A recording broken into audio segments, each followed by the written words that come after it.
بالله من الشيطان الرجيم بسم الله الرحمن الرحيم ولقد أرسلنا إلى ثمود أخاهم صالحا أن اعبدوا الله فإذا هم فريقان يختصمون قال يا قوم لم تستعجلون بالسيئات قبل الحسنات لولا تستغفرون الله لعلكم ترحمون قالوا اطيرنا بك وبمن معك قال طائركم عند الله بل أنتم قوم تفتنون وكان في المدينة تسعة رهط يفسدون في الأرض ولا يصلحون قالوا تقاسموا بالله لنبيتنه وأهله ثم لنقولن ولوليه ما شهدنا مهلك أهله وإنا لصادقون ومكروا مكرا ومكرنا مكرا وهم لا يشعرون فانظروا كيف كان عاقبة مكرهم أن دمرنا وقومهم أجمعين قد لقى بيوتهم خاويات بما زعلوا إن في ذلك لآيات لقوم يعلمون وأنجينا الذين آمنوا وكانوا يتقون ولوطا إذا قال لقومه أتأتون الفاحشة وأنتم تبصرون أئنكم لتأتون الرجال شهوة من دون النساء بل أنتم قوم تجهلون فما كان جواب قومه إلا أن قالوا اخرجوا على لوط من قريتكم إنهم أناس يتطهرون فأنجيناه وأهله إلا امرأته قدرنا من الغابرين وأمطرنا عليهم مطرا فساء مطر المنذرين صدق الله العلي العظيم. اللهم صل على محمد وآل محمد.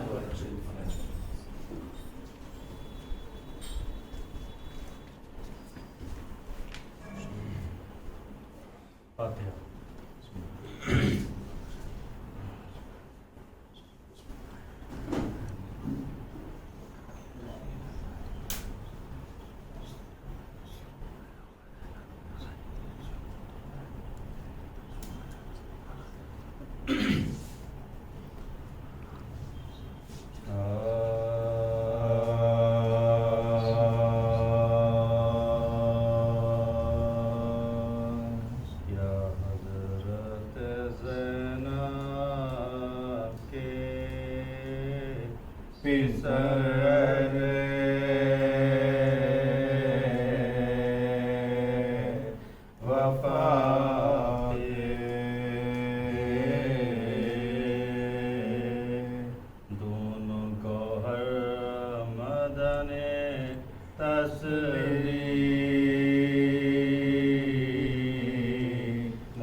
بدمان گوار تھا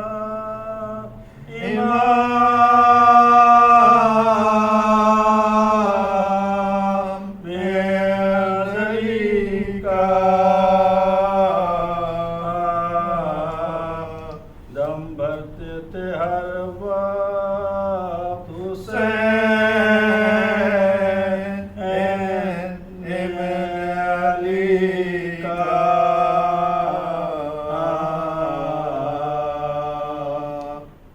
عاشور کو جس دام ہوئی آواز لڑائی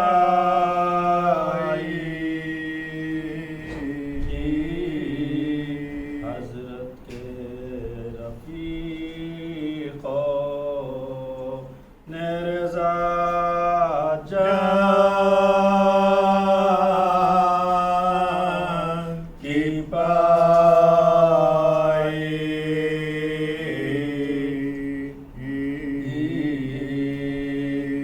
جب داخل جنت ہوئے وہ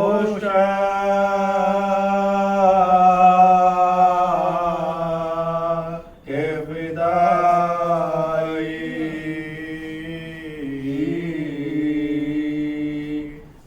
مسلم کے یتیموں نے بھی جان اپنی گوائی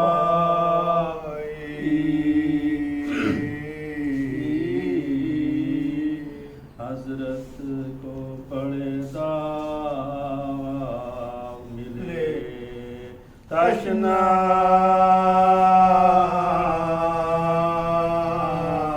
نبی میں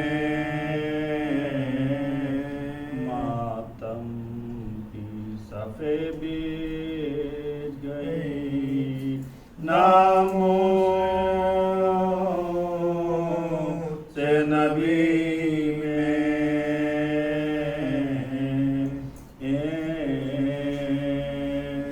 گھر میں یہ تلا تم تھا کہ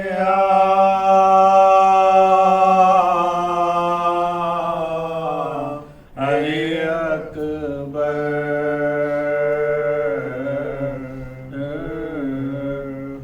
کی عرض پھوپھی سے کہ ذرا سنیے تو مادر روتی ہوئی گھبرا کے اٹھی زینب مستر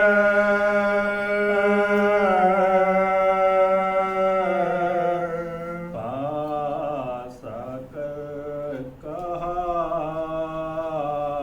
خیر تو ہے میرے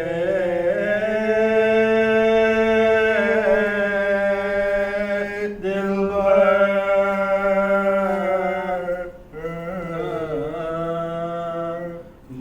ماتم میں بجا ہو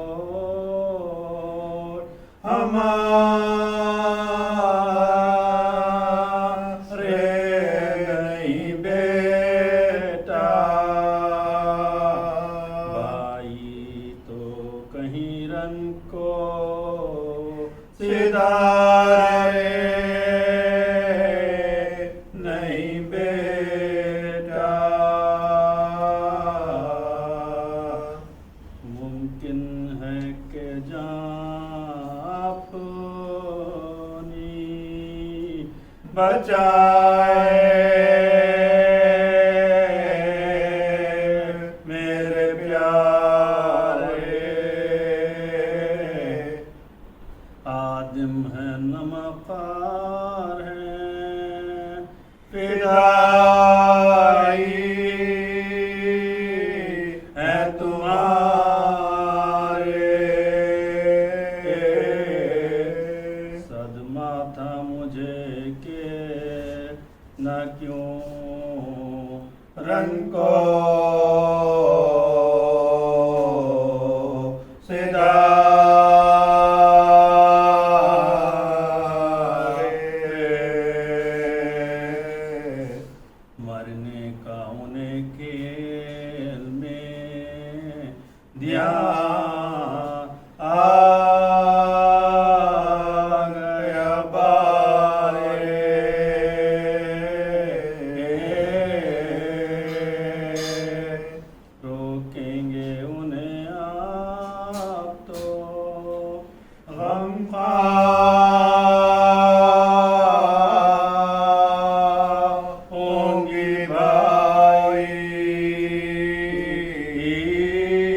بس پاؤں کا گرنے کو چلیا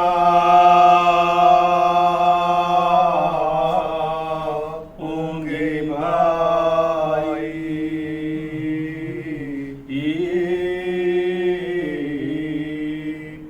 کیا حضرت زینب کے پسر اہل وفات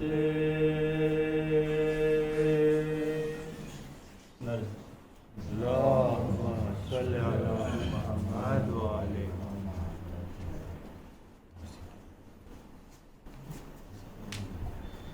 صلوات بر محمد وآل محمد.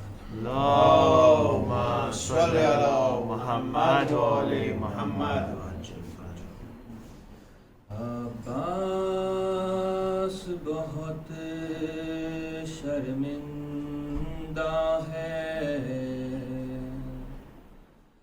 عباس بہت شرمندہ ہے، مر کر بھی سکون پاؤں کیسے، نیزے پہ بھلا جاؤں کیسے، نیزے پہ بھلا جاؤں کیسے، بے پردہ ہوئی میری بہنا، بے پردہ ہوئی میری بہنا، عباس بہت شرمندہ ہے. عباس نے وقت آخر یہ آقا سے وصیت فرمائی، آقا سے وصیت فرمائی، خیموں میں نہ لے جانا لاشا، عباس بہت شرمندہ ہے. امو نہ پھریں گے دریا سے، بچی کو یقین آتا ہی نہیں، بچی کو یقین آتا ہی نہیں، وہ دیکھتی ہے ابھی رستہ، وہ دیکھتی ہے ابھی رستہ، عباس بہت شرمندہ ہے. جو میں نے بنائے تھے گوہر، بچی کو بڑے ارمانوں سے، بچی کو بڑے ارمانوں سے، وہ شمر لئی نے چھین لیا، وہ شمر لئی نے چھین لیا، عباس بہت شرمندہ ہے. وہ جس کی حفاظت کی خاطر مانگا تھا پدر نے رب سے، مجھے مانگا تھا پدر نے رب سے مجھے، افسوس کہ وہ بھی قتل ہوا، افسوس کہ وہ بھی قتل ہوا، عباس بہت شرمندہ ہے. مر کر بھی سکون پاؤں کیسے نیزے پہ بھلا جاؤں کیسے نیزے پہ بھلا جاؤں کیسے بے پردہ ہوئی میری بہنا بے پردہ ہوئی میری بہنا عباس بہت شرمندہ ہے سربات اللهم صل على محمد وآل محمد والمحمد وآل محمد صلوات اللهم صل على محمد وآل محمد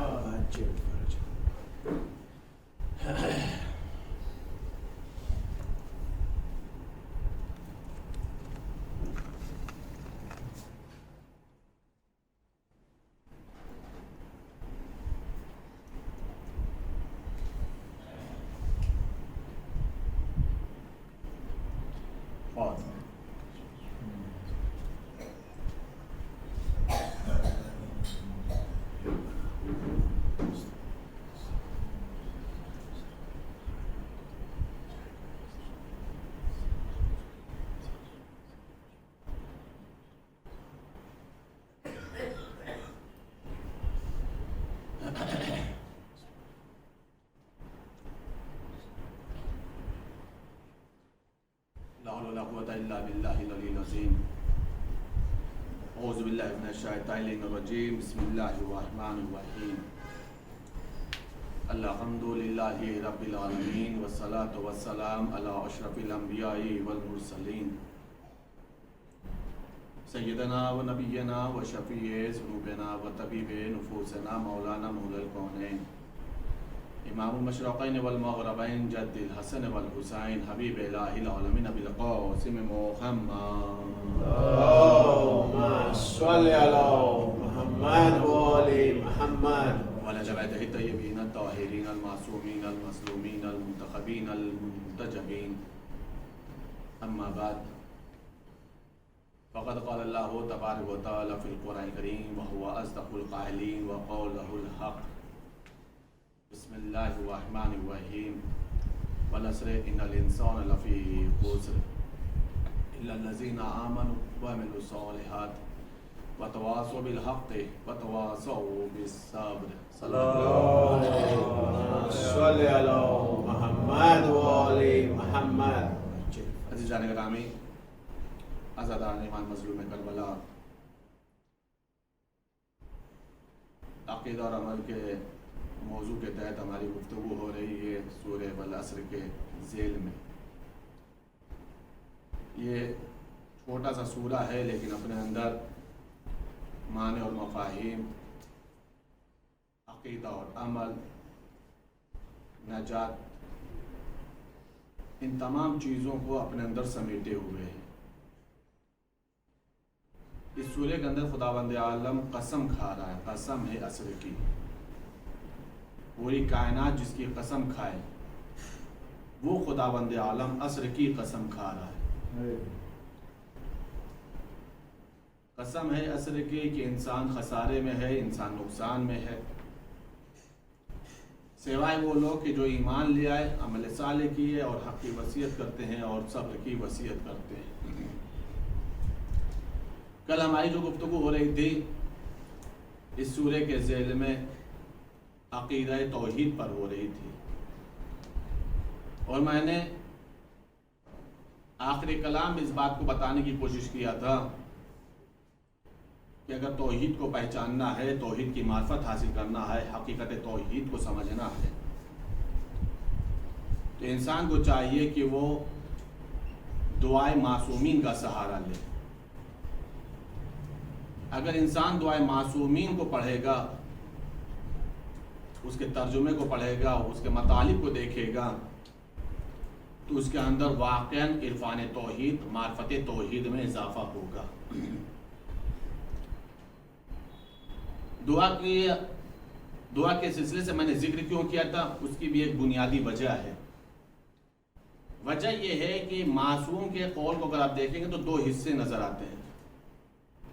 معصوم کی جو چیزیں ہیں دو چیزیں نظر آتی ہیں، ایک چیز کا نام ہے حدیث اور ایک چیز کا نام ہے دعا۔ غور کریے گا، خدا کرے میں بات کو سمجھا سکوں آپ تک۔ ایک ہے حدیث معصوم، مولا علی نے یہ فرمایا، مولا حسن نے یہ فرمایا، پیغمبر خدا نے یہ فرمایا، ہے نا، یہ ہے حدیث معصوم۔ اور ایک ہے دعائے معصوم، دعائے کمیل، مولا علی کی دعا، دعائے عرفہ، مولا حسین کی دعا، صحیفہ کاملہ، سید سجاد کی دعاؤں کا مجموعہ، دعائے ابو حمزہ سمالی، مولا سجاد کی دعا۔ تو دعا ایک الگ شے ہے، حدیث ایک الگ شے ہے۔ دیکھیں میں نے دعا کے لیے بولا تھا کہ معرفت تو حدیث سے بھی حاصل ہو جائے گی، اگر میں سمجھا سکا تو انشاءاللہ تعالی ایک لطیف نقطہ آپ کے حوالے ہوگا۔ معرفت حدیث سے بھی ہوگی، ایسا کوئی نہ سمجھ لے کہ مولانا نے حدیث کو منع کر دیا، نہیں، حدیث سے تو بہت بڑا خزانہ ہے، لیکن دعا ایک الگ شے کا نام ہے۔ میں آپ کو سمجھاؤں، حدیث جب کبھی بھی معصوم نے ارشاد فرمائی ہے تو مجمع میں فرمایا نا، مسجد میں بیٹھے، محراب میں بیٹھے، منبر میں بیٹھے، کسی نے کوئی سوال پوچھ لیا تو رسول اللہ نے فرمایا یہ حدیث ہے۔ مولا علی سے کسی نے پوچھا، مولا علی نے فرمایا یہ حدیث ہے۔ توجہ چاہ رہا ہوں، تو یہ ہو گئی حدیث۔ فرمانے والا ایک ہے معصوم، اور سننے والے 10 20 50 100 جو بھی ہوں۔ دیکھیں میں نے بہت ہی احتیاط کے ساتھ جملہ عرض کیا ہے، اس لیے کہ حدیث معصوم کو سنا بھی خوش قسمت ہی لوگوں نے ہے۔ میں اکثر ایک جملہ کہتا ہوں کہ میری کوئی بھی بات اللہ کا شکر ہے دلیل سے خالی نہیں ہوتی۔ حدیث معصوم کو بھی، حدیث رسول کو بھی خوش قسمتی افراد نے سنا ہے، ورنہ سورہ جمعہ کی آخری آیتوں کو دیکھیں تو کیا ہے کہ جیسے ہی پیغمبر نماز کے لیے کھڑے ہوتے ہیں اور تجارت کا قافلہ آ جاتا تھا تو لوگ نماز کو چھوڑ کر کے پیغمبر کو چھوڑ کر بھاگ جاتے تھے۔ تو ظاہر سی بات ہے جو نماز میں نہ رکے وہ حدیث کے لیے کیوں رکنے لگا؟ حدیث سننے کے لیے بھی تو وقت چاہیے نا، حدیث سننے کے لیے بھی تو وقت چاہیے نا۔ وہ خوش نصیبی افراد ہیں جنہوں نے حدیث معصوم سنا ہے، ورنہ ان کا مزاج تو یہ ہے کہ یہ رکتے کہیں نہیں ہے، چاہے وہ مصلی کا مسئلہ ہو یا میدان کا مسئلہ ہو۔ توجہ چاہو، یہ سورہ جمعہ ہے بھائی، میں نے اپنی طرف سے کوئی خطابت اس میں نہیں کی۔ تو حدیث معصوم بھی جو سنے ہیں وہ خوش قسمتی افراد سنے ہیں، لفظ محسوس کریے گا۔ اب حدیث معصوم میں ہوتا ہے، کہتا ہے کہ معصوم ایک فرمانے والے، سننے والے بہت۔ معصوم کبھی بھی ایسا کلام نہیں کرتا کہ وہ کلام کرے کسی کو سمجھ میں نہ آئے، اس لیے کہ معصوم ہی کا جملہ یہ ہے کلم الناس علی قدر عقولہم، جب کبھی بھی کلام کرو تو لوگوں کی عقلوں کو دیکھ کر کلام کرو۔ توجہ چاہ رہا ہوں۔ اب جس کے جیسا ضبط تھا، جتنی صلاحیت تھی، اب پیغمبر بیٹھے ممبر پہ، مثلا امیر المومنین بیٹھے ممبر پہ، ایک مرتبہ مجمع کی سطح کو دیکھا، عقل پیمانے کو دیکھا، عقلی معیار کو دیکھا۔ اب ظاہر سی بات ہے جو ان کا عقلی معیار تھا سننے والوں کا، تو معصوم نے جو حدیث بیان کی وہ لوگوں کے معیار کے مطابق بیان کی ہے، لوگوں کی عقل کے مطابق بیان کی ہے، تاکہ اس کے دماغ میں اتر جائے، تاکہ اسے کسی حد تک حدیث سمجھ میں آ جائے۔ توجہ چاروں عزیزان گرامی، بیان وہ کر رہا ہے جس کے لیے کہا جاتا ہے یہ عقل اول ہے، عقل کل ہے۔ قسم خدا کی میں پوری ذمہ داری سے جملہ کر رہا ہوں، کبھی بھی کسی معصوم نے لوگوں کو خطاب کرنے کے لیے اپنی عقل کے مطابق کلام نہیں کیا ہے، لوگوں کی عقل کے مطابق کلام کیا ہے۔ یہ الگ بات ہے جب معصوم کے ساتھ بیٹھا ہے تو معصوم نے اپنی عقل کے مطابق کلام کیا ہے. اب اگر رسول زہرا کے ساتھ بیٹھیں گے تو معصومانہ عقل کے مطابق زہرا حسن کے ساتھ بیٹھیں گی تو اسی معیار کے مطابق جو معیار عقل ہے. توجہ چار عزیزان گرامی. تو جب حدیث معصوم ہوتی تھی تو معصوم نے کبھی بھی اپنے عقل کے معیار کے مطابق کلام نہیں کیا. کس کے مطابق؟ سننے والوں کے مطابق، تاکہ اسے سمجھ میں آ جائے، تاکہ اس کے دماغ میں حدیث اتر جائے. لیکن جب دعا کا مسئلہ آتا تھا تو خطاب پبلک سے نہیں ہوتی تھا، مخاطب عوام نہیں ہوتی تھی، وہ مالک الملک ہوتا تھا، وہ خالق و مالک ہوتا تھا جس نے محمد کو خلق کیا، وہ مالک الملک ہوتا تھا جس نے علی کو خلق کیا. تو جب اللہ سے خطاب کرنا ہوتا تھا مخاطب اللہ ہوا کرتا تھا.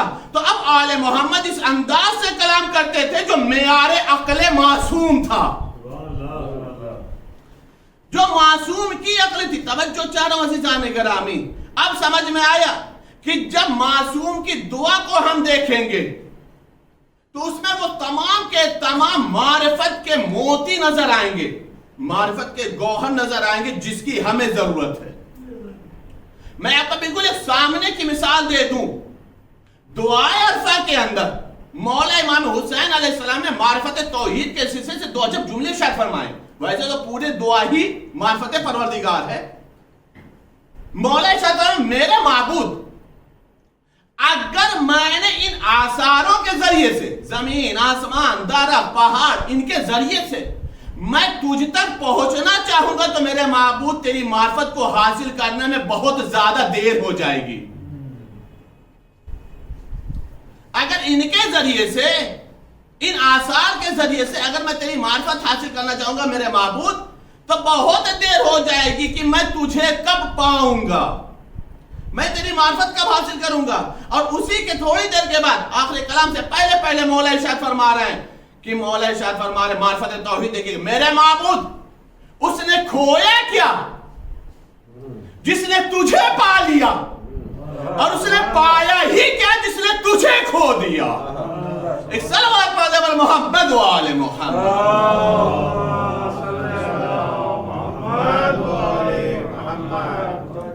معرفت توحید سمجھ میں آ رہی؟ یہ ہے دعا کہ اگر دعا کو وسیلہ بنائیں گے تو وہاں پر پورے وہ خزانے ملیں گے معرفت کے، وہ تمام موتیاں ملیں گے، وہ تمام گوہر ملیں گے جس کی ہمیں ضرورت ہے عرفان توحید کے لیے. مولا امیر المومنین نے قیامت ایک جملہ شاید فرمایا. اسی سے انسان کو سمجھ میں آنا چاہیے، اللہ کا شکر ادا کرنا چاہیے ہم لوگوں کو کہ ہم لوگوں نے جو معرفت توحید حاصل کی ہے کن مقدس شخصیتوں سے حاصل کیا ہے، کن مقدس ذواتیں سے حاصل کیا. مولا امیر المومنین ارشاد فرماتے اگر خداوند عالم چاہتا تو ہر ایک انسان کو، ہر ایک فرد بشر کو وہ اپنی معرفت خود کرا دیتا، لیکن اس نے اپنی معرفت خود نہیں کرائی بلکہ اپنی معرفت کے لیے اس نے ہمارے ابواب بنایا ہے، ہمیں ذریعہ بنایا ہے، ہمیں وسیلہ بنایا ہے. کیوں؟ اس لیے کہ تم پہلے یہ دیکھو یہ بندے کتنے اچھے ہیں. جب بندے اتنے اچھے ہوں گے تو معبود کتنا اچھا ہوگا. یہ اللہ کے بندے اتنے حسین ہیں تو وہ ذات واجب الوجود کتنی حسین ہوگی، وہ خالق و مالک کیسا ہوگا، وہ رازق کیسا ہوگا. عزیزان گرامی معرفت توحید ایک بہت بڑا مسئلہ ہے. کل جو گفتگو ہو رہی تھی توحید کے عرفان کے سلسلے سے، معرفت کے سلسلے سے، اس میں ایک مسئلہ یہ آیا تھا کہ اللہ کو دیکھا نہیں جا سکتا. کیوں؟ اس لیے کہ جسم نہیں رکھتا. یہی ہوئی تھی نا بات. اللہ جسم و جسمانیات سے بے نیاز ہے. لوگ دعویٰ کر رہے ہیں کہ اللہ کو دیکھا جا سکتا ہے. کائنات میں ویسے تو بہت ساری مخلوق ہے جو مخلوق ہی نہیں دکھائی دیتی. ارے کیا سن رہے ہیں یار؟ معرفت کا درس دے رہا ہوں عزیزان گرامی، توحید سمجھا رہا ہوں. اور توحید والا مسئلہ اتنا نازک ہے عزیزان گرامی کہ اتنا باریک فرق ہے کہ ایک قدم آگے بڑھے تو شرک ہو جاتا ہے. ہمیں توحید سمجھنا ہے، شرک دل و دماغ میں لانا ہی نہیں ہے. ویسے تو کائنات بہت ساری مخلوق ہے جو دکھائی نہیں دیتی. چلیے ایک مخلوق ایسی بتا رہا ہوں جو سب محسوس کرتے ہیں. ہوا کسی نے دیکھی ہے؟ ہوا کسی نے دیکھی بتا دو. کمال بات ہے مخلوق دکھائی نہیں دیتی، خالق کے دیکھنے کا دعویٰ ہے. ہے کسی کے اندر کوئی چیز؟ اور آج کے زمانے میں سب سے بڑا مسئلہ ہوا ہی کا چل رہا ہے. سب سے زیادہ کوئی شے قیمتی ہے تو ہوا ہے. لیول گرا نہیں کہ اللہ کے پیارے. کمال کی چیزیں جس مخلوق کو اللہ نے بغیر مانگے دیا تھا، اللہ نے جب مخلوق کی قدر نہ کی تو خالق کی کون قدر کرنے والا؟ تو یہ مخلوق ہو گئی جو سب محسوس کر رہے ہیں. ٹھیک ہے، ایک مخلوق ایسی بتا رہا ہوں، ایک مخلوق ایسی بتا رہا ہوں کہ محسوس ہر انسان کرے گا لیکن بتانے کی طاقت ہی نہیں رہے گی. کیا سن رہے ہیں آپ؟ معرفت توحید سمجھو عزیزان گرامی. محسوس سب کریں گے، محسوس کیا ملاقات کریں گے، محسوس نہیں ملاقات کریں گے، لیکن جب ملاقات ہوگی تو بتا بھی نہیں پائیں گے وہ مخلوق کیسی تھی. قرآن آباد در تبارک الذی بیدہ الملک وہو علی کل شیء قدیر الذی خلق الموت والحیات. قابل مبارکباد ہے وہ ذات جس کے قبضہ قدرت میں ملک ہے، وہ ہر چیز پر قدرت رکھتا ہے. اسی نے موت کو بھی پیدا کیا، حیات کو بھی پیدا کیا. بتاؤ موت کو کس نے دیکھ لیا؟ موت مخلوق ہے نا. الذی خلق الموت، ہم نے موت کو پیدا کیا، خلق کیا. جو چیز خلق ہوتی ہے وہ مخلوق ہوتی ہے، جو چیز خلق ہوتی ہے وہ مخلوق ہوتی ہے. اللہ کرم نے موت کو خلق کیا. بتاؤ کس نے موت دیکھا ہے؟ اور میں نے اس کو عرض کرنے سے پہلے بولا تھا جو دیکھ لے گا بتا نہیں پائے گا. جس نے موت جیسی مخلوق کو دیکھ لیا وہ بتا نہیں پائے گا. کمال کی بات ہے مخلوق ہوتے ہوئے مخلوق کو نہیں دیکھ پا رہی اور خالق کو دیکھنے کا دعویٰ کیا جا رہا ہے. ایک صلوات پڑھ دے محمد و آل محمد.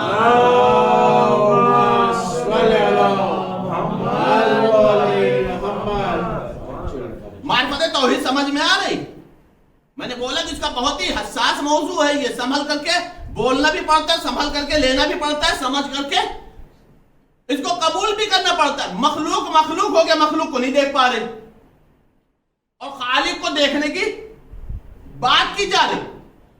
کمال کی بات یہ ہے کہ جس وقت پیغمبر مبعوث برسالت ہوئے تھے، ظاہری طور پر پیغمبر پیدا ہی پیغمبر ہوئے تھے، لیکن جو اعلان بعثت ہے 27 رجب، اگر اس کے وقت اس کے پہلے اگر یہ کہا جاتا کہ ہمیں خدا کو دیکھنا ہے تو بات سمجھ میں آ رہی تھی.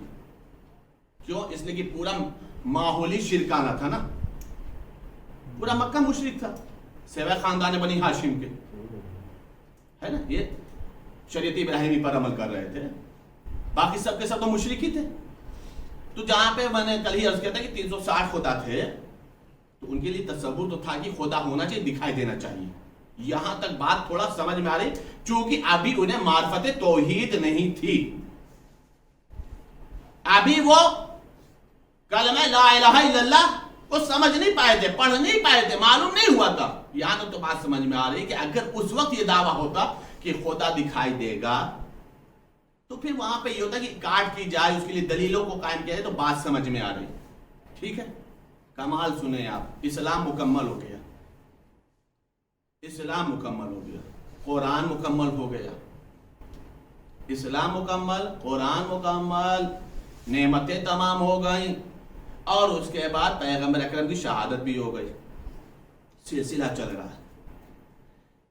فتح مکہ ہو گیا تو اس کا مطلب مکے میں بھی مسلمان ہیں. پیغمبر مدینے میں تھے، تبلیغ کرے، اس کا مطلب مدینے میں بھی مسلمان ہیں. مولا علی خلافت سے پہلے گئے تھے یمن تبلیغ کے لیے، یمن میں بھی مسلمان تھے، حجاز میں مسلمان تھے. ٹھیک ہے. اچھا، اب اس کے بعد جب خلافت کا دور آیا ہے تو ظاہر سی بات ہے سب نے اپنے اپنے گورنر بھیج دیے ہیں. تو جو جہاں پہ گورنر گیا ہے، ارے تبلیغ نہیں بھی کیا ہوگا تو کم سے کم گورنر بھگا تو مسلمان تھا. بھائی مسجد میں جاتا ہوگا، چند لوگ تو آتے ہوں گے، ہے یا نہیں؟ توجہ چاہ رہا ہوں. تو اس کا مطلب یہ کہ اسلام دھیرے دھیرے بڑھ رہا ہے. پھر وہ دور بھی آئی کہ ایران فتح ہو گیا تو وہاں تک بھی اسلام پہنچ گیا. فارس میں ایران ہے, حبش میں اسلام تھا, بلال حبشی آ چکے تھے. توجہ چاہ رہے تھے, یعنی یہ دھیرے دھیرے اسلام وسیع ہو رہا. میں کہاں لانا چاہوں اس بات کو آپ محسوس کریے گا. اب لوگ مسلمان ہو رہے ہیں, قرآن آواز دے رہا ہے اذا جاء نصر اللہ والفتح ورأیت الناس یدخلون فی دین اللہ افواجا. اے میرے پیغمبر, یہ لوگ فوج در فوج اسلام میں داخل ہوں گے. تو فوج ایک دو کو تو کہا نہیں جاتا. میں معرفت توحید لا رہا ہوں عزیزان گرامی, عرفان توحید سمجھانے کی کوشش کر رہا ہوں. اس کا مطلب فوج در فوج کا مطلب کیا ہے؟ قبیلے کا قبیلہ مسلمان ہو رہا تھا, گروہ کا گروہ مسلمان ہو رہا تھا, شہر کا شہر مسلمان ہو رہا تھا, قریے کا قریہ مسلمان. یہی تو مفہوم سمجھ میں آ رہا بھائی مجھے. ٹھیک ہے, قرآن کہہ رہا, حدیث تو ہے نہیں. اب جب اسلام اتنا ہو گیا, مسلمان اتنے ہو گئے, مولا علی کا بھی زمانہ ختم ہو گیا, امام حسن کا دور ہو گیا, کربلا ہو گئی, چوتھے امام کی شہادت, پانچویں امام کی شہادت ہو گئی. اب سمجھ سکتے ہیں آپ کہ اسلام کہاں تک پہنچا ہوگا. اتنا تو میں نے صرف ایک خاکہ پیش کیا ضمناً, صرف آپ کے دماغ میں ایک بات کو اتارنے کے لیے. اب مسئلہ آ گیا چھٹے امام کا. چھٹے امام کے ہاں کتنے ہزار شاگرد تھے؟ کتنے ہزار؟ سب سے زیادہ جنہیں شاگرد ملے ہیں وہ مولا امام صادق کو ملے. 4000 شاگرد تھے مولا امام صادق کے پاس. اچھا, یہ 4000 مدینے کے تو تھے نہیں, الگ الگ کنٹری, الگ الگ شہروں کے تھے, لوگ درس لے رہے تھے. مولا امام صادق کے انہی شاگردوں میں ایک شاگرد امام ابو حنیفہ. میں نے اتنا تمہید بنائی کیوں, اتنا نقشہ کو بتایا کیوں, اتنا سمجھایا کیوں, کہ اگر ابتدائی اسلام سے پہلے یہ عقیدہ ہوتا کہ خدا دکھائی دے گا تو یہ بات قابل قبول تھی کہ اس کے لیے دلیل قائم کیا جائے. چھٹے امام کے دور تک اسلام تو کائنات کے گوشے گوشے میں پہنچ گیا. خود مولا کے شاگرد ہیں کتنے؟ کم سے کم 4000. اور یہ 4000 شاگردوں میں سب سے بڑے شاگرد ہیں یہ جنہیں گورنمنٹ نے امام اعظم کا ٹائٹل دے دیا ہے. ایک فرقے کے امام ہے امام ابو حنیفہ. اب اس امام کا عقیدہ سن لیجئے آپ, تو ان کی پیروی کرنے والوں کا عقیدہ خود سمجھ میں آ جائے گا. امام ابو حنیفہ کہہ یہ رہے ہیں کہ مجھے امام صادق کی 3 باتیں سمجھ میں نہیں آتی. کیا کون سی بات سمجھ میں نہیں آتی؟ یہ ہمارے ساتھ جب اتفاق ہے بھائی کہ میں 3 روز سے پڑھ رہا ہوں تو 3 ہی آ جا رہا ہے. ہاں, غور کریے گا. مجھے مولا امام صادق کی 3 باتیں سمجھ میں نہیں آتی. کمال سنیں گے آپ. شاگرد کا خود جملہ یہ ہے کہ اگر میں 2 سال امام صادق کے سامنے زانو ادب کو طے نہ کرتا تو میں ہلاک ہو جاتا. نہیں محسوس کیا آپ نے؟ یعنی غیر معصوم جب کبھی بھی ایمان کے مقابلے میں آیا ہے تو ہمیشہ اپنی ہلاکت کا اعلان کیا ہے, چاہے وہ علی کا زمانہ رہا ہو. اگر علی نہ ہوتے تو ہم ہلاک ہو جاتے. چاہے امام صادق کا زمانہ ہو کہ اگر امام صادق کی شاگردی اختیار نہ کی ہوتی تو ہم ہلاک ہو گئے ہوتے. کہا امام صادق کی مجھے 3 باتیں سمجھ میں آتی. کہا کون سی بات؟ کہا پہلی چیز وہ یہ کہتے ہیں کہ اللہ دکھائی نہیں دے گا. میں نے اتنا مقدمہ بنایا, امام صادق کا دور ہے, کہہ رہے ہیں کیا سمجھ میں نہیں آتا اللہ دکھائی. جو چیز ہے وہ دکھائی ضرور دینی چاہیے, یہ عقل سے بالا تر بات ہے. دوسری چیز کہوں کہ ایک چیز اور نہیں سمجھ میں آتی. کہا وہ یہ کہتے ہیں کہ شیطان جہنم میں جلایا جائے گا, جبکہ شیطان آگ سے بنا ہے. آگ آپ کو کیا جلائے گی؟ ٹھیک ہے. تیسرا مسئلہ یہ ہے کہ جو کچھ بھی کرتا ہے خدا ہی کرتا ہے, بندہ مجبور ہے. روایت بتائی جیسے انہوں نے اپنا عقیدے کا اظہار کیا, وہاں میں مولا کے ایک اور شاگرد تھا, بہلول دانا. کمال کی بات ہے, تاریخ نے دیوانہ لکھا, لیکن دیوانہ لکھنے پہ بھی ہمیں خوشی ہے کہ پوری کائنات تو چھوڑو, وقت کا امام ان کا دیوانے کا مقابلہ نہیں کر سکتا. سبحان اللہ.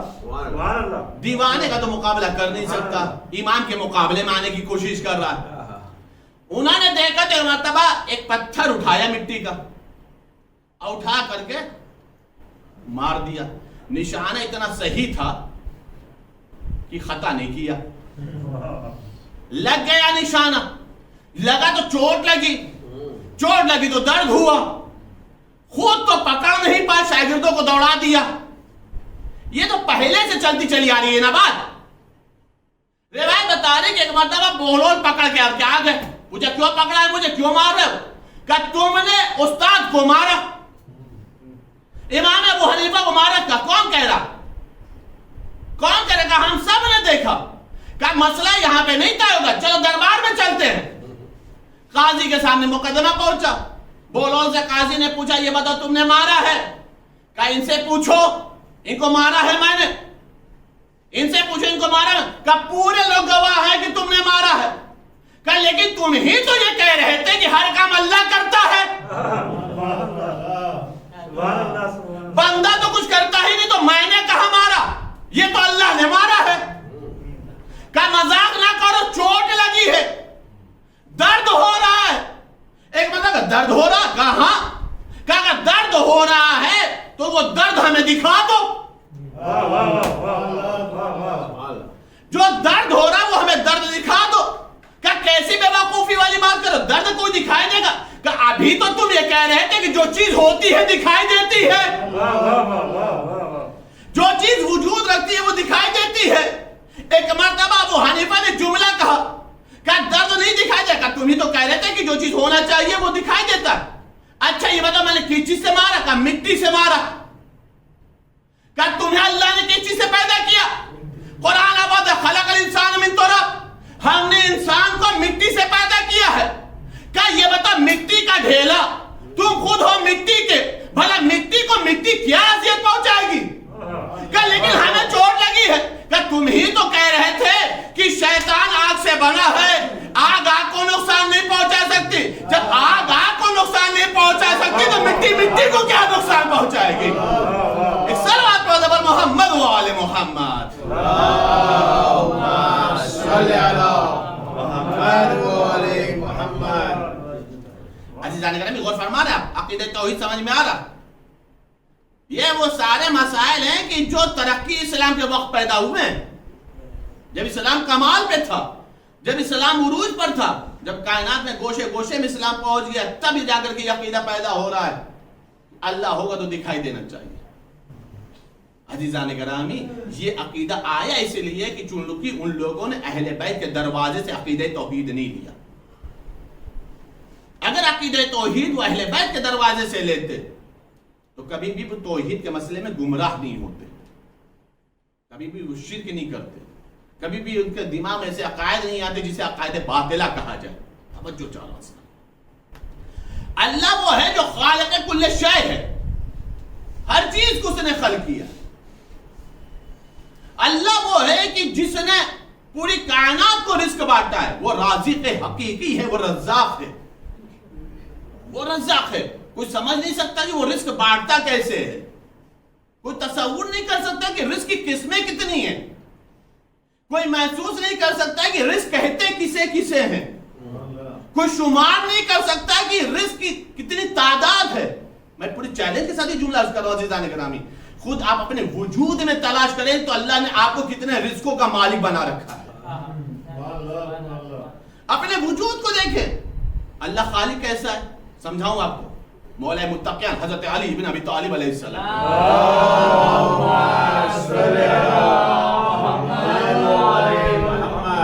اللہ خالق کیسا ہے اتنا یاد رکھیے گا. اللہ کی جو صفات ہے وہ ذات سے جدا نہیں ہے، ذات اور صفات دونوں ایک ہیں. اس کی ذات اور صفات دونوں ایک ہے اور اس کی اپنی ذاتی ہیں، اسے کسی نے دیا نہیں ہے. اللہ خالق کیسا ہے؟ مولا متقیان کے جملہ سنا نہج البلاغہ کے اندر ہے، کلمات کے ساتھ. مولا فرما رہے یہ انسان کتنا تعجب کا مقام ہے. خالق کیسا ہے، یہ انسان کے لیے کتنے تعجب کا مقام ہے. چربی سے دیکھتا ہے، ہڈی سے سنتا ہے، دو سوراخوں سے سانس لیتا ہے، زبان کے ایک ٹکڑے سے بولتا ہے. خالق ہے یہ، خالق ہے یہ. اتنے ترقی یافتہ ٹیکنالوجی کے زمانے میں بھی، اس دور میں بھی، کیا کسی میں یہ صلاحیت ہے جو گوشت کے ایک ٹکڑے میں آواز پیدا کر دے؟ کیا کسی میں صلاحیت ہے جو چربی کے ٹکڑوں سے دیکھنے کی صلاحیت پیدا کر دے؟ کسی میں صلاحیت ہے کہ وہ ہڈی میں سوننے کی صلاحیت پیدا کر دے؟ یہ کائنات کا ایسا خالق ہے جو شکل میں تصویر بناتا ہے تو جس کی بنتی اسے بھی نہیں معلوم ہوتا کہ میں کیا بن رہا ہوں. یہ کائنات کا ایسا خالق و مالک ہے، ہمارا ایسا خالق و مالک ہے کہ شکل میں مار کے ہماری تصویر بنتی ہے، خود ہمیں نہیں معلوم ہوتا ہے کیا بن رہے ہیں. کون سمجھ سکتا ہے؟ آپ اندازہ لگا سکتے ہیں کہ آج تک کائنات میں کتنے انسان پیدا ہوئے؟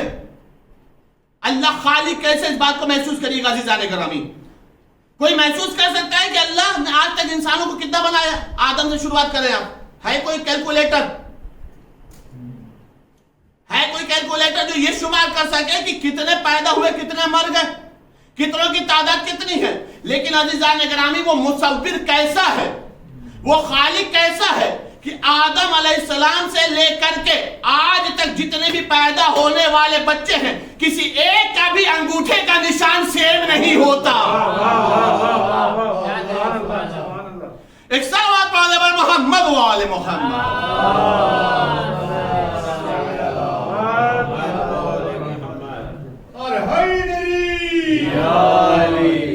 کسی ایک کے انگوٹھے کا نشان سیم نہیں ہوتا. اور اس انگوٹھے کے نشان کی اہمیت ہم سمجھے یا نہ سمجھے، گورنمنٹ کا کاغذ سمجھا دیتا ہے. ایک اور صلوات پڑھتے پر محمد و آل محمد.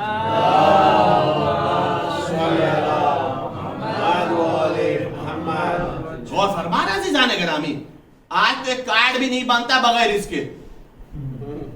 ہے یہ اللہ کا کمال ہے. آپ سے اگر ایک خاکہ بنانے کے لیے کہوں، آپ ہم سے خاکہ بنانے کے لیے کہیں تو کتنی ہم تصویر بنا دیں گے؟ Same same same. ارے 5 10 20 50 100 500 بہت ہو گیا بھائی، کہیں نہ کہیں سے ٹیلی کرنے لگے گا. لیکن وہ کائنات کا خالق ہے، وہ کائنات کا مصور ہے جو گوشت کے ٹکڑے میں آواز پیدا کر دیتا ہے، چربی کے ٹکڑے میں قوت بینائی دے دیتا ہے، سب کی تصویریں بناتا ہے، کسی ایک کا فیس دوسرے سے نہیں ملتا. ہے کائنات میں وہ کارخانے قدرت ہے، وہ ایسا خالق و مالک ہے. عزیزان گرامی، ایک چیز ہے وجود پروردگار اور ایک چیز ہے توحید، دونوں میں فرق ہے. وجود پروردگار کا مطلب کیا؟ پہلے یہ طے ہو کہ اللہ ہے، پھر اس کے بعد یہ مسئلہ طے ہوگا کہ اللہ ہے تو کتنا ہے. مفہوم سمجھ میں آیا؟ توحید سمجھ میں آ رہی بات؟ پہلے طے ہوگا کہ وجود پروردگار اللہ ہے، اس کے بعد طے ہوگا توحید پروردگار، یعنی اللہ ہے تو ایک ہے، وحدہ لا شریک ہے.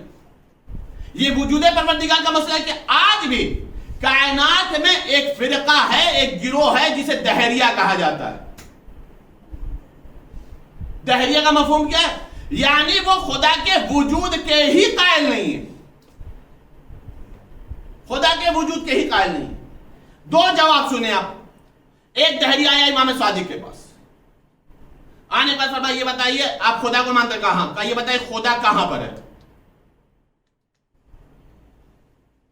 بتائیے. مولا امام صادق سے پوچھا وجود پروردگار، پہلے سنیے گا. ایک دہریہ آیا، اس نے پوچھا یہ بتائیے آپ خدا کو مانتے کہاں؟ کہا بتائیے خدا کہاں؟ مولا نے کہا یہ بتا خدا کہاں نہیں ہے.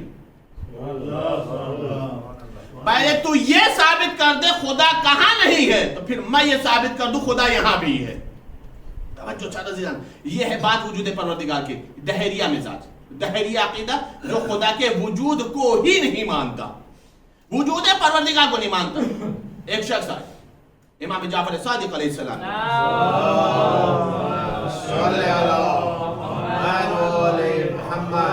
امام صادق کے پاس آیا، دہریہ تھا.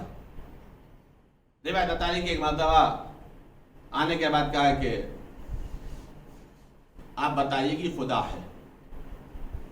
سوال وہی ہے، بتائیے خدا ہے. مولا نے کہا میں بتاؤں گا لیکن پہلے یہ بتا تیرا نام کیا ہے. چلا گیا, مناظرہ ہی نہیں ہوا. مولا نے پوچھا بتا تیرا نام کیا ہے, چلا گیا. جو صحابی بیٹھے تھے, جو شاگرد بیٹھے تھے, انہوں نے کہا مولا آیا تھا وہ یہ پوچھنے کے لیے خدا ہے, آپ نے اسے پوچھ لیا نام اور اڑ کے چلا گیا. تو اس نے نہ سوال کیا, نہ جواب ہوا, نہ مباحثہ ہوا, نہ مناظرہ ہوا, نہ دلیلیں قائم ہوئی, نہ عقلی نہ نقلی نہ قرآنی, کچھ ہوا ہی نہیں. مولا نے فرمایا مناظرہ بھی ہو گیا, ہم مناظرہ جیت بھی گئے. مناظرہ ہو بھی گیا اور ہم مناظرہ جیت بھی گئے. کہا مولا کیسی بات کہہ رہا, ہم لوگوں نے تو کچھ سنا ہی نہیں, ہم لوگوں نے کوئی دلیل بھی نہیں سنی. مولا نے کہا کیوں نہیں دلیل سنی تو نے, ہم نے نہیں پوچھا اسے تیرا نام کیا ہے. کہا نام پوچھا اسے تو نام نہیں بتایا اور چلا گیا. مولا نے فرمایا اس کا نام تھا عبداللہ دیسانی. ارے آپ بھی خاموش بیٹھے. مولا نے فرمایا اس کا نام تھا عبداللہ دیسانی. جیسا ہی میں نے پوچھا تیرا نام کیا ہے, اگر وہ کہہ دیتا عبداللہ اللہ کا بندہ, تو میں خود پوچھا جب اللہ نہیں تو بندہ کیسے. عزیزان گرامی, جو بڑی بڑی بحثوں کو ایک نام سے حل کرتے اسے امام وقت کہا جاتا ہے. ایک صلوات پڑھو زبر محمد و آل محمد.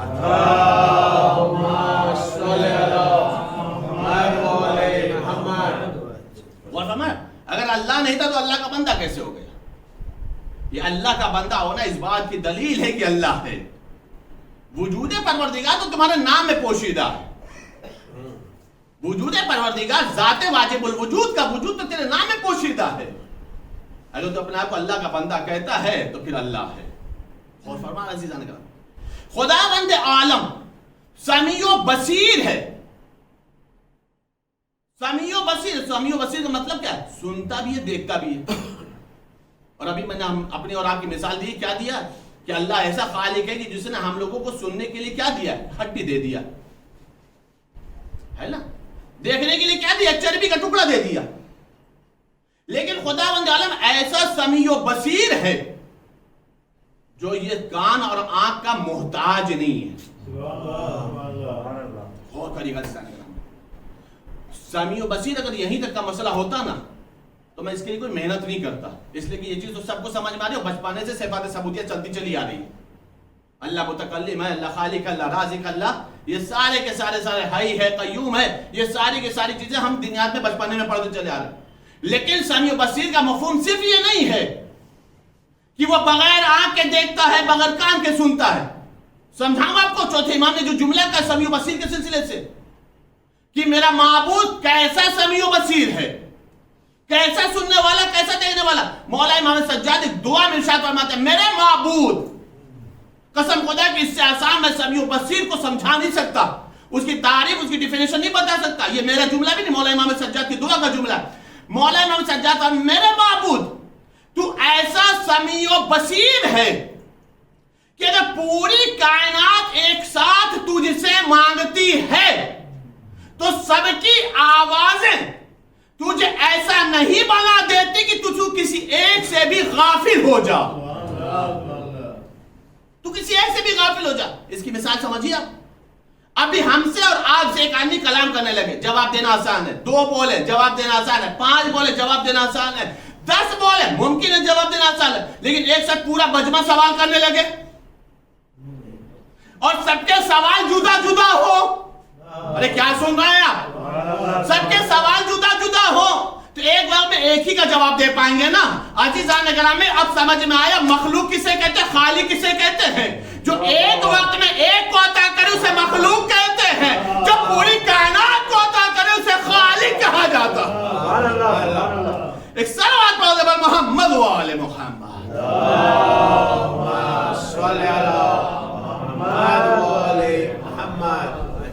ایک وقت میں پوری کائنات مانگ رہی ہے, سب کے سوال الگ الگ ہیں, سب کے مدعا الگ الگ ہیں, سب کی دعائیں الگ الگ. کوئی بیٹا مانگ رہا ہے, کوئی بیٹی مانگ رہا ہے, کوئی مکان مانگ رہا ہے, کوئی روزی مانگ رہا ہے, کوئی شفا مانگ رہا ہے, کوئی منزل مقصود پہ پہنچنا مانگ رہا ہے, کوئی حج و زیارت, پتہ نہیں کتنا کیا مانگ رہا ہے. اور ایک ہی نہیں مانگ رہا, پوری کائنات مانگ رہی. کائنات میں سمجھ لے صرف انسان نہیں, کائنات کا مخلوق کا ذرہ ذرہ اللہ کی بارگاہ میں مانگتا ہے. اللہ سب کو سنتا ہے, سب کو دیتا ہے. آپ کتنوں کو دے سکتے ہیں؟ ایک وقت میں کتنے کو جواب دے دیں گے؟ وہ خالق ہے, کسی کو محروم نہیں کرتا. سب کی آوازوں کی گونج میں وہ کسی ایک سے بھی غافل نہیں ہوتا, ایک سے بھی وہ غفلت نہیں برتتا. یہ ہے خالق, یہ ہے سمیع بصیر, یہ ہے مالک الملک. ایک بات اور عرض کر دوں عزیزان کرام, جو خالق کائنات ہے وہی رازق حقیقی ہے. توحید سمجھیے گا عزیزان کرام. جناب سلیمان پیغمبر ہے, جناب سلیمان پیغمبر.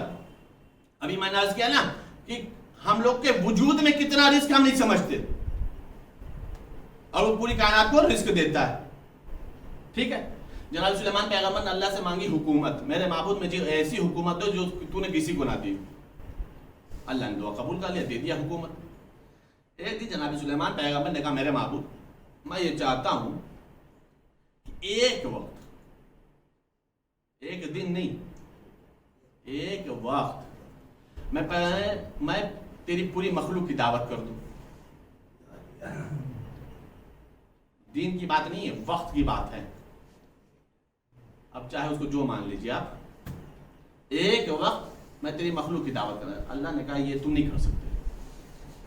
کہا نہیں میرے معبود, میرا دل چاہتا ہے کہ ایک مرتبہ تیری مخلوق کی دعوت. اب دیکھیے انسان کی بات ہوتی نا پھر بھی غنیمت تھا, مخلوق کی دعوت کرنا ہے.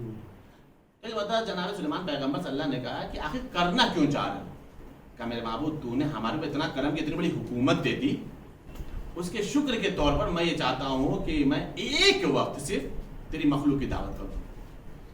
جب بہت اصرار کیا تو ایک مرتبہ اللہ نے ایک جملہ کہا, سلیمان تم نہیں کر سکتے. کہا میرے معبود ایک وقت کے لیے مہلت دیتے مجھے. کہا ٹھیک ہے کر لو. جب دعا قبول ہو گئی, اللہ نے قبول کر لیا کہ ٹھیک ہے تم کر لو ایک وقت دعوت. اب خوش ہو گئے سلیمان پیغمبر. جتنے بھی جنات انسان سے سب سے کہہ دیا کہ ہر مخلوق کے حساب کا رزق اکٹھا کرو. ہر مخلوق کی میں نے دعوت کی ہے نا, سب کے حساب کا رزق اکٹھا کرو. اب ظاہر سی بات ہے شیر گھاس نہیں کھاتا, بکری گوشت نہیں کھاتی, مخلوق دونوں ہیں. انسانوں کی میں کیا بات کروں. اور فرمانا اس کو تو جو ملے کھانے سے مطلب ہے. بس فرق یہ ہے کہ جو متقی ہوتے ہیں وہ تمیز رکھتے ہیں, ہمارا ہے یا نہیں ہے, حلال ہے یا نہیں ہے. یہ ایک تمیز کا مسئلہ ہے. ورنہ بہرحال اب تاریخ بتا رہی کہ جناب سلیمان پیغمبر نے انتظام کر دیا اور ہوا کو حکم دے دیا کہ جدھر سے گزرنا ساری مخلوق کو کہہ دینا کہ سلیمان پیغمبر نے دعوت پہ بلایا. دریا کے کنارے انتظام کیا. توجہ چاہ رہا ہوں, اللہ رازق ہے. دریا کے کنارے انتظام کیا اور ایک تخت پر بیٹھ گئے سلیمان پیغمبر. نظارہ کر رہا, مخلوق پہ مخلوق چلی آ رہی, کھانا تیار ہو رہا ہے, ہر مخلوق کے حصے کا رزق موجود ہے. ابھی کھانے کا وقت ہوا نہیں تھا کہ ایک مطلب دریا کے سطح کے اوپر ایک مچھلی آ گئی. اس نے کہا یا نبی اللہ دعوت کیا آپ نے؟ کہا ہاں. کہا یا نبی اللہ میں آ گئی ہوں, میں آ گئی ہوں. مطلب سمجھے, میرے حصے کا کھانا دیجئے. ایک مطلب سلیمان پیغمبر نے کہا ٹھہر جا, ابھی بس سب آ جاتے, وقت ہو جاتا, کھانا لگ جائے گا, دسترخوان بچ جائے گا. جانے لگی. سلیمان نے پوچھا کیوں, کہاں جا رہے؟ کہ اللہ اور بندے میں فرق سمجھ میں آ گیا. اللہ بغیر مانگے دیتا ہے, میں بندے سے ایک وقت مانگ رہی ہوں تو کہہ رہے تھوڑی دیر بعد آنا. اچھا رک جاؤ, اتنا جلدی بھی نہ جاؤ. ایک بندہ کہا لگا دو بھائی ان کے حصے کا دسترخوان, ان کے حصے کا رزق لگا دو. اب تاریخ بتائے مچھلی کو انہوں نے مچھلی ہی سمجھا. اب جب دسترخوان پہ اس کی نعمتیں رکھی جانے لگی تو کھائے جا رہی, تناول فرمائے جا رہی, نوش فرمائے جا رہی ہے. سلیمان پیغمبر نے دیکھا کہ ان کی خوراک ہے جو ختم نہیں ہو رہی. ایک جملہ پوچھا, یہ بتاؤ روزانہ تم اللہ کے دیے ہوئے رزق سے کتنا کھاتی ہو؟ کہا صرف دسترخوان قدرت سے 2.5 لقمہ. دسترخوان قدرت سے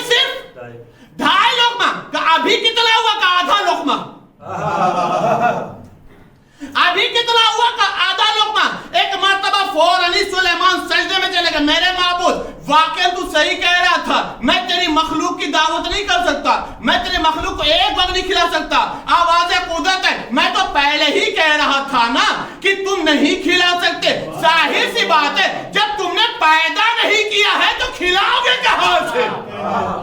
صلوات پڑھو محمد و آل محمد۔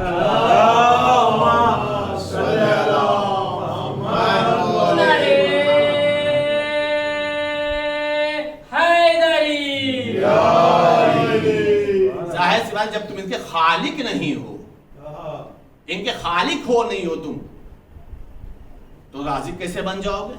جو خالق ہے وہی جانتا ہے کہ کس مخلوق کو کب کتنا کیسے دینا ہے، وہ اس کی قدرت ہے کہ چاہے تو ایک دانے سے پیٹ بھر دے، وہ اس کی قدرت ہے۔ ان اللہ علی کل شیء قدیر، وہ ہر چیز پہ قدرت رکھتا ہے۔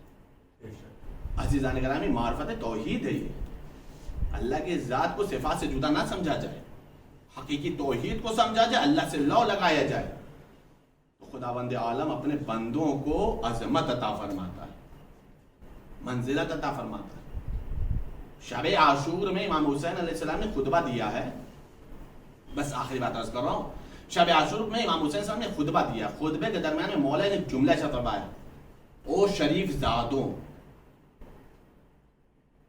وہ شریف زادوں، اپنے اصحاب کو مخاطب ہے، شریف زادوں مطلب سمجھے؟ شریفوں کی اولاد،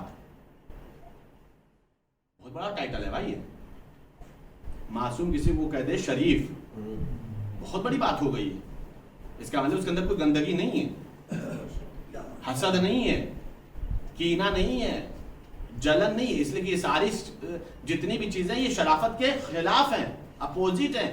جو شریف ہوگا وہ حسد نہیں کرے گا، جو شریف ہوگا وہ کینہ نہیں رکھے گا، جو شریف ہوگا وہ جلن نہیں کرے گا، جو شریف ہوگا وہ غیبت نہیں کرے گا، جو شریف ہوگا وہ جھوٹ نہیں بولے گا۔ کیوں؟ اس لیے کہ یہ سب جتنی بھی چیزیں سب غلط چیزیں ہیں، شریف کے ذات میں یہ چیزیں ہوتی ہی نہیں۔ مولا فرمائے اور شریف ذات، توحید کی معرفت کرائی مولا حسین نے۔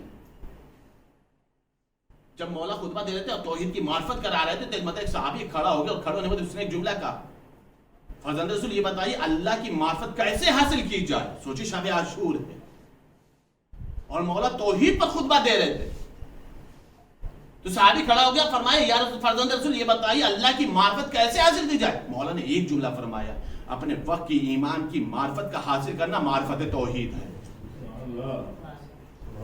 اس لیے کہ یہ امام وسیلہ ہے اللہ تک پہنچنے کا، یہ امام ذریعہ ہے اللہ تک پہنچنے کا۔ اپنے وقت امام کی معرفت حاصل کر لو تمہیں معرفت توحید ہو جائے گی۔ ظاہر سی بات ہے جو معرفت کربلا والوں کو معرفت امام تھی نا، جو معرفت حجت خدا کربلا والوں کو تھی وہ کسی کو نہیں تھی، صرف بنی ہاشم کی بات نہیں ہے، اصحاب و انصار ہوں، ان سب کو معرفت توحید تھی، معرفت حجت خدا تھی، معرفت ولایت تھی، معرفت امام تھی۔ اگر معرفت نہ ہوتی تو اپنی جان بچاتے، جان قربان نہ کرتے۔ یہ جان کو حسین کے قدموں پہ قربان کرنا خود اس بات کی دلیل ہے کہ وہ جانتے تھے کہ امام کے وجود سے ہمارا وجود ہے، امام کے وجود سے ہمارا وجود ہے۔ عزیزان گرامی، جہاں بہت سارے قربان ہوئے ہیں، وہیں جعفر طیار کے 2 پوتے بھی قربان ہوئے ہیں، عبداللہ کے نور نظر بھی قربان ہوئے، زینب کے نونہال بھی قربان ہوئے۔ عبداللہ نے جاتے وقت دیا تھا، زینب آپ جائیے، اس لیے کہ آپ کے حق مہر میں ہے کہ آپ کے بابا نے کہا تھا زینب اگر کبھی حسین کے ساتھ سفر پہ جائے تو آپ مت روکیے گا، آپ جائیے، آپ کو میں نہیں روکتا، لیکن یہ ساتھ میں میرے 2 بچوں کو لے جائیے۔ جب میرا آقا حسین پر کوئی مصیبت آئے گی تو ایک کو اپنی طرف سے اور ایک کو میری طرف سے قربان کر دیجیے، لیکن میرا حسین بچ جائے۔ زینب اور محمد کو لے کر کے آئے۔ روایت بتا رہی کہ جب شب عاشور آئی تھی تو زینب نے دونوں اپنے نونہالوں کو، اپنے دونوں جگر کے ٹکڑوں کو، ایک کے سر کو ایک زانو پر، ایک کے سر کو ایک زانو پر رکھا اور دونوں کے بالوں میں انگلیاں پھرا رہی تھیں۔ نہالوں کو سنوار رہی تھی اور کہتی میرے بچوں کل صبح شہادت ہے، کل ہنگامہ شہادت ہے، دیکھو میرے بچوں کل تمہیں ام لیلہ کے چاند سے پہلے اپنی جان قربان کرنی ہے۔ تو میرے بچوں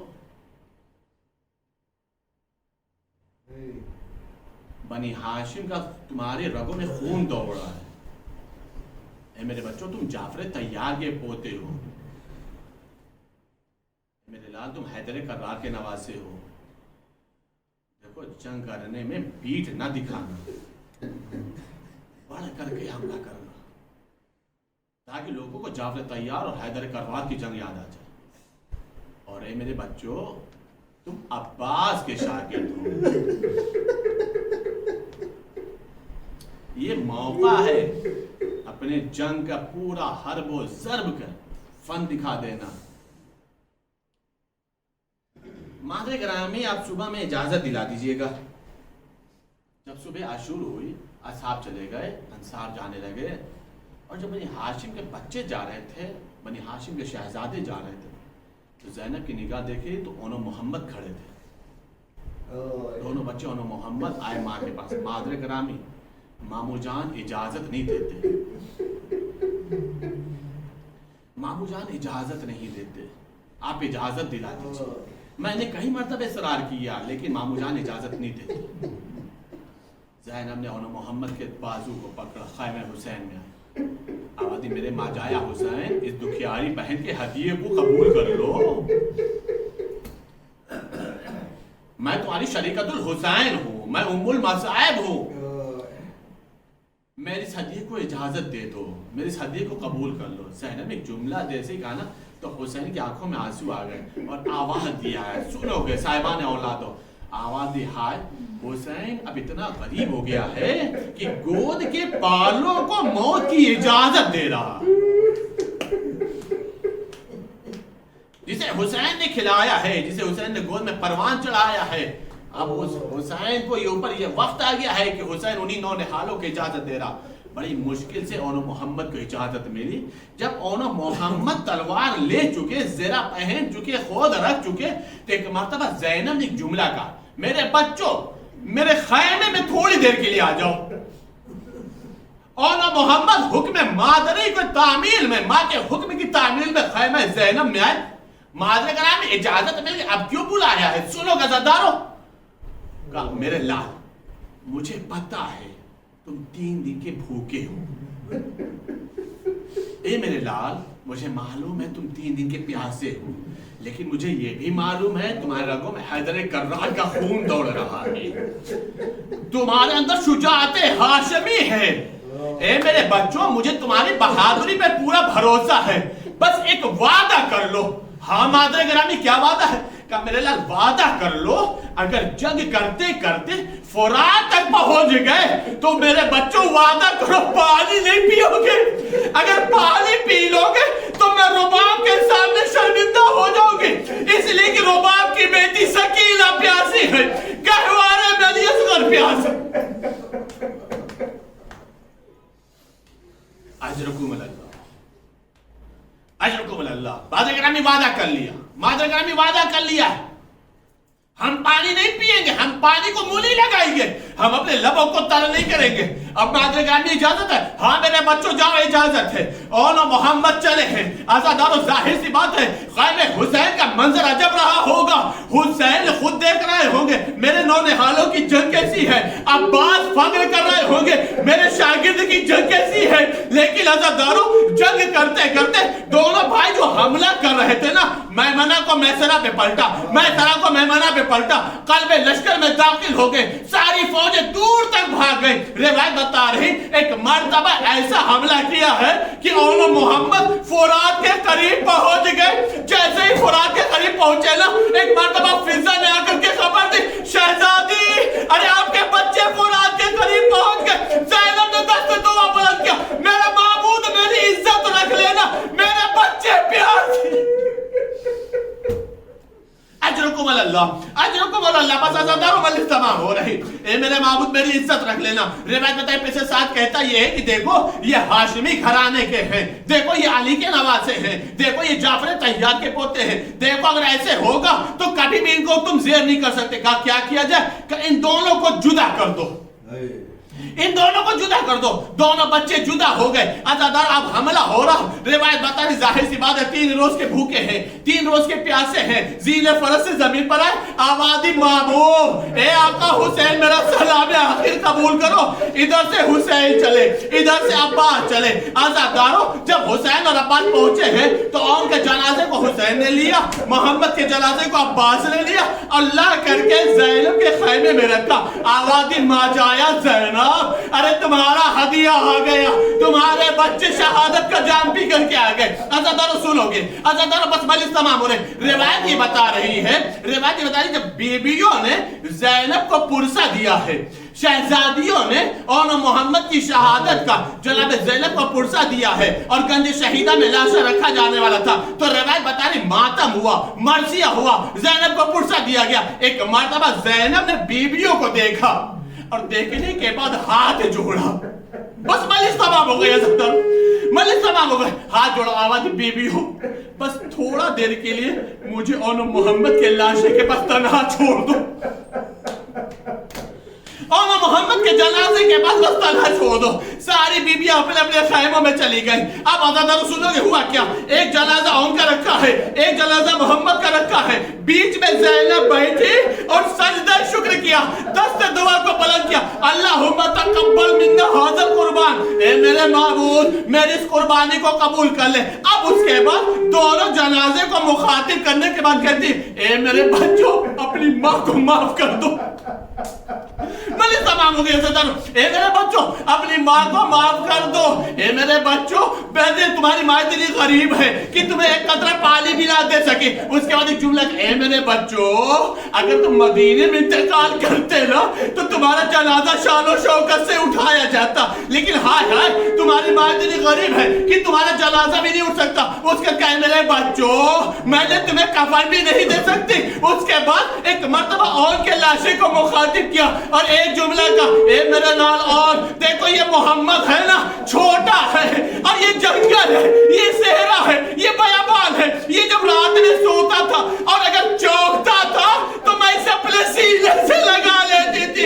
اے میرے لال اور ارے میں تو نہ رہوں گی اگر اس بیابان میں میرا لال محمد چوک ہے تو میری جگہ پر تم اپنے سینے سے لگا لینا.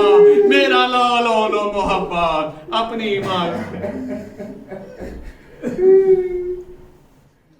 سیالم اللذین ظلم ایم انقلب انا للہ وإنا الیہ راجعون. پالنا تجھے واسطہ ہے محمد علیہ محمد کا اس مختصر لیکن اہم اعمال کو قبول فرما. ہمارے عشق ذکر مال زہرا میں جگہ عطا فرما. ہمارے عشق ذکر میں شفا کو نجات کی ضمانت بنا. پرچم اسلام کو بلندی عطا فرما. پرچم کفر و شرک و نفاق و سرنگو فرما. میرے معبود جناب اون محمد کا واسطہ میرے معبود ہم سب کو تمام مرتبات عالیہ اور حج بیت اللہ کی ذات نصیب فرما. اون محمد کے طفیل میں ہم سب کو ثابت قدم رکھ. ہم سب کی اولادوں کو دامن اور ویلا ٹہلے بیت سے متمسک رکھ. میرے معبود تمام شر پسند طاقتوں کو نست و نابود فرما. امام زمانہ کو سلامتی عطا فرما. سلامتی امام زمانہ کے طفیل میں ہم سب کو سلامتی عطا فرما. جو بے اولاد انہیں صاحب اولاد بنا, جو صاحبان اولاد ان کے اولادوں کی حفاظت فرما. میرے معبود جو بے مکان ان سب کو صاحب مکان بنا. امام زمانہ کے ظلم تعجیل فرما. ہم سب کو ان کے آبان انسان میں شمار فرما. اللہم تقبل منا انک انت السمیع العلیم بحق محمد و آلہ الطاہرین.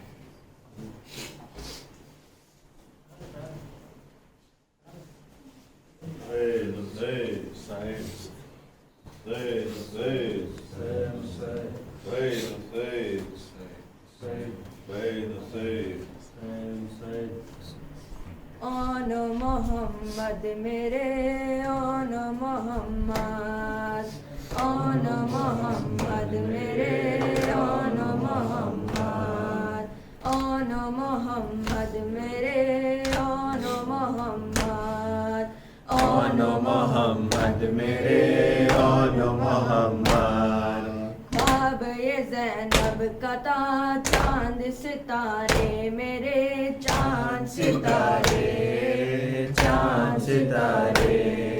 ماموں پہ ہوں کے فدا گود کے پالے میرے گود کے پالے گود کے پالے اب یہ سچا ہوا سر میرا اونچا رہا ہونے کو شہ پر فدا ڈھال میرے شیر میرے چاند میرے آن محمد میرے آن محمد آن محمد میرے آن محمد آن محمد میرے آن محمد آن محمد میرے آن محمد جعفر تیار کے خون کے عکاس ہو خون کے عکاس خون کے عباس حسن میں اکبر ہو تم جوش میں عباس ہو جوش میں عباس جوش میں عباس جنگ کے میدان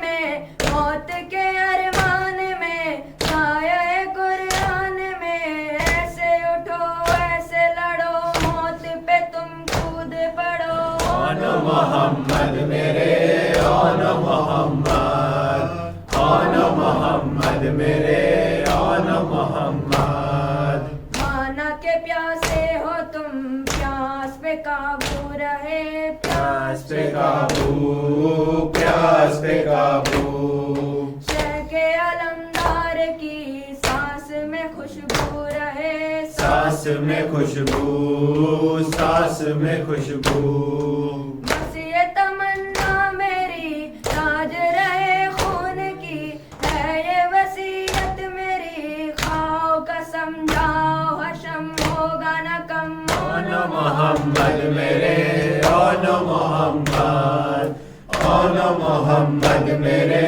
آن محمد آن محمد میرے آن محمد آن محمد میرے آن محمد آن یہ کہنے لگا بھائی محمد سنو بھائی محمد بھائی محمد ایک طرف میں بڑھوں ایک طرف تم بڑھو ایک طرف تم ایک طرف تم جنگ ہو فوج ستم جنگ کریں ایسے ہم ماں ہمیں دے علم دے کے ہمیں اماں کہیں جیتے رہیں آن محمد میرے آن محمد آن محمد میرے آن محمد دونوں جری جنگ کو صورت آندھی بڑے صورت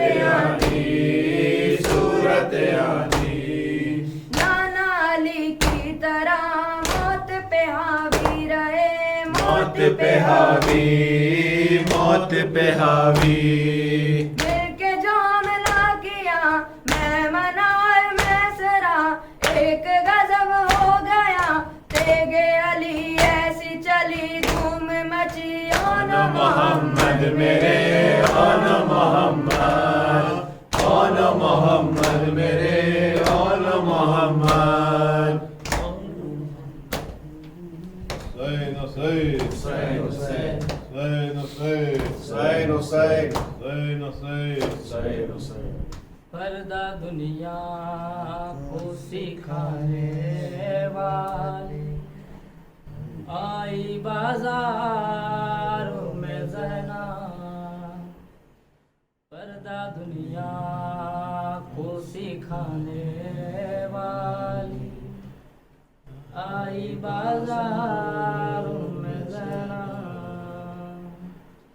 پردہ دنیا کو سکھانے والی آئی بازاروں میں زینب گھر سے باہر بھی نہ آنے والی گھر سے باہر بھی نہ آنے والی آئی بازاروں میں زینب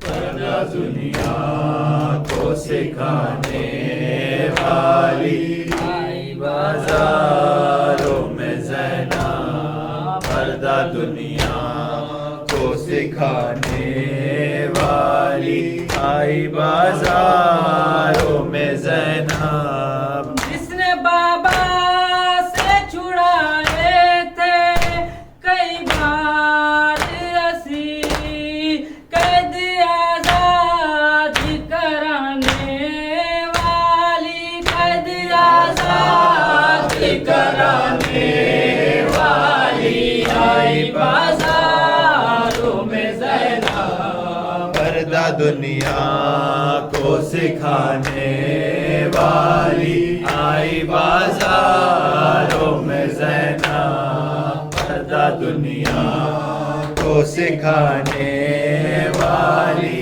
آئی بازاروں میں زینب جس نے بابا سے چھڑائے تھے کئی بار اسیر قید آزاد کرانے والی قید آزاد کرانے والی آئی بازاروں میں زینب پردہ دنیا کو سکھانے والی آئی بازاروں میں زینب پردہ دنیا کو سکھانے والی آئی بازاروں میں زینب جلتے خیموں سے اٹھا لائی عباس کے بعد علی عابد کو بچانے والی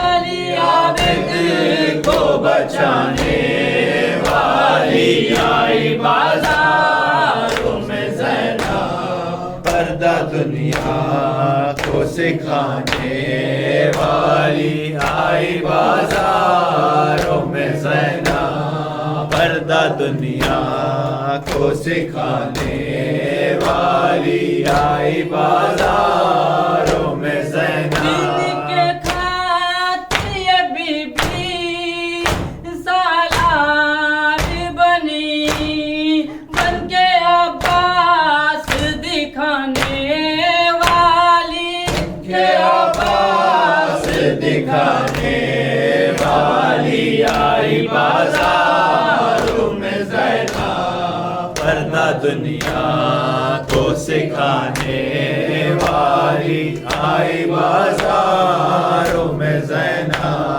پردہ دنیا کو سکھانے والی آئی بازاروں میں زینب کہتی تھی یہ ماں خوب بھری میت سے لپٹ کر ہے علی اکبر ہے علی اکبر ارمان تھا پہناؤں گی پوشاک شاہانی افسوس کے راز آئی نہ تجھ کو یہ جوانی کیسا تھا مقدر ہے علی اکبر اتنا تو ذرا ٹھہرو تمہیں دلہا بنا لوں بس ایک جھلک سحرے کی سغرا کو دکھا لوں بے چین تھی خواہر ہے علی اکبر علی اکبر ماں تیری جدائی میں بھلا کیسے جیے گی مر جائے گی سغرا جو خبر تیری سنے گی اب کیا کروں جی کر